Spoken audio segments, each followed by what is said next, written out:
I'm Adam Reposa, and I'm here today to tell you that the leadership in Travis County is just so weak.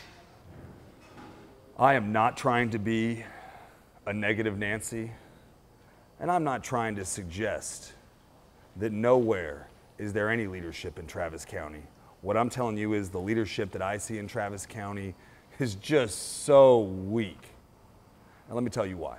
Right now, I stand sort of accused of the crime of direct criminal contempt, wherein I now have prosecutors trying to put me in jail for what used to be a judicial doctrine. And that is just so weak. But you have to hear exactly what it is that they're trying to put me in jail for.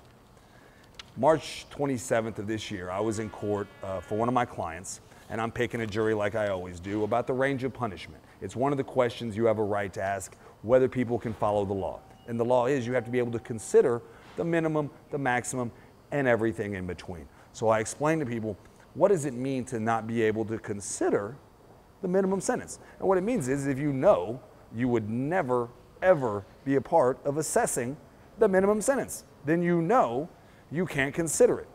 If you do that, you can get a good jury and you can get your client a soft landing even if you can't win at guilt innocence. So what does the judge do to countermand that? Well, she just tells the juror what to say. Let me read you a little excerpt. So you come to court, you have a jury assess punishment, and the question is, whatever you consider a good guy, could you say, I can see a scenario where he gets 0 days in jail and just a fine? Really a $1 fine is the minimum.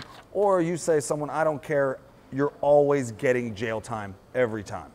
Which one describes you? You have to learn your lesson, says the juror.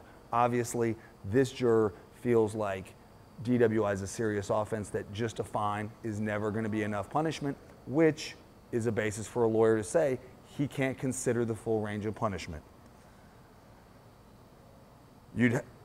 If you were on this jury, you would assess some term of confinement. The judge, I don't think he can't commit to that. He has to say he can consider the full range of punishment. This same juror came back into court a month and a half later at a recusal hearing to testify very clearly that if the question is, would I ever be willing to give just a $1 fine with nothing else? No, I would never be able to do that. We have a judge telling jurors to say things that aren't true. And this isn't at all the first time the judge has done this. This goes back to an appeal we had 10 years ago where, so you said you would never be able to give 3 days and a $1 fine as an appropriate sentence. And you said no, juror, that's right. Let me ask you why. No, let me ask you to just follow the law and strike the juror. Judge, you telling this person, let me ask you why, is weak, because what you're doing is indicating to this juror that they need to change their answer. And then going on, it just doesn't seem like enough punishment. Okay, I think we understand how this guy feels. Well, why do you think what would be appropriate? A week. But what about 3 days? I mean, you have to be able to consider the full range of punishment. That means you have to be able to consider it. Right. And now the juror understands what the judge wants him to say. But now, instead of waiting to get the juror to change their answer, they're just interrupting in the middle of voir dire to tell the juror to change their answer. That's just weak. But wait, there's more. So then, after the judge tells the juror to change their answer, I ask the juror next to him, if somebody says they would always give some term of confinement, is that somebody who can consider the full range of punishment? And the juror says, no. That set the judge over the edge. Not because I did something unfair or dishonest, but because it made her look dumb. It made her look like everything that she was doing, interrupting and telling people how to answer, was unfair to my client. So the last thing the judge says is, I need to find out whether the jurors heard that statement, because if that's the case, Mr. Reposa may be in contempt. The judge leaves the bench for 30 minutes, comes back, and without being able to hold me in contempt, dismisses the jury. That is weak.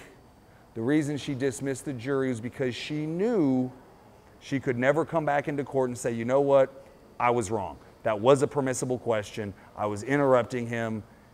Continue with your voir dire, Mr. Reposa. That was never going to happen. The decision was made. The die was cast. We are going to go all in on nothing. We are going to go after Reposa with nothing. So I call the reporter at the Austin American-Statesman to tell him, hey, do you want to get down here? Because this judge is losing her mind. And so what does he write about? Reposa served 90 days for contempt for making a lewd gesture in court, is now back in court, threatened with contempt again. I told him, ask the jurors if they thought she was being fair. Never asked a single juror that question.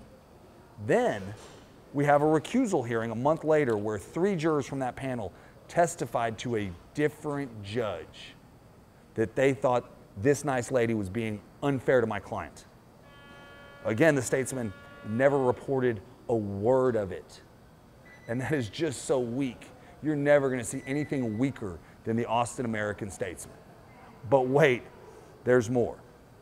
So then a week later, the judge comes up with 5 separate things that she hopes might be contempt. None of them were enough for her to do something right then when it happened in court in front of her.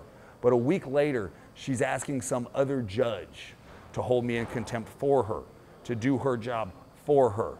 God, that is weak. But what's even weaker is David Escamilla, the county attorney, elects to prosecute the case and then appoints special prosecutors from the district attorney's office. I think what he thinks is that he can maintain, I never actually investigated the merits. I don't think anybody ever wants to claim responsibility for the merits of this because it's meritless. But that is not going to get in the way of a good prosecution of Adam Reposa because they're all so weak. But if it doesn't get worse than this, the Austin Criminal Defense Lawyers Association comes out with a statement.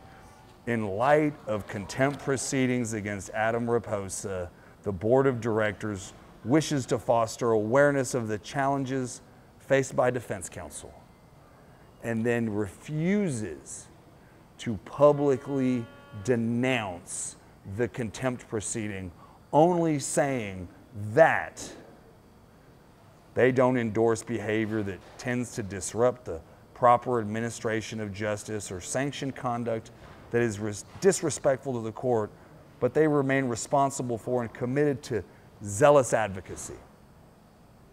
All words, all so weak.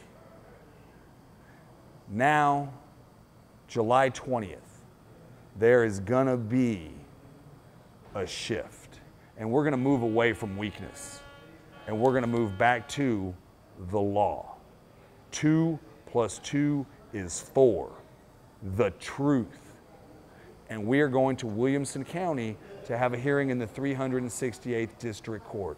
Now, I need you to share this video, share it with all your friends, get people to be aware of just how weak things are in Travis County, because no one else is going to promote this. No one else is going to educate the people on how terrible the leadership is. Because I'm going to tell you, the only way to get to a position of power in Travis County is if you sign off that you're going to do what you're told. And every single prosecutor, every single person attached to this contempt case is doing just that, showing weakness and doing what they're told. And trust me, come July 20th, things are going to turn around.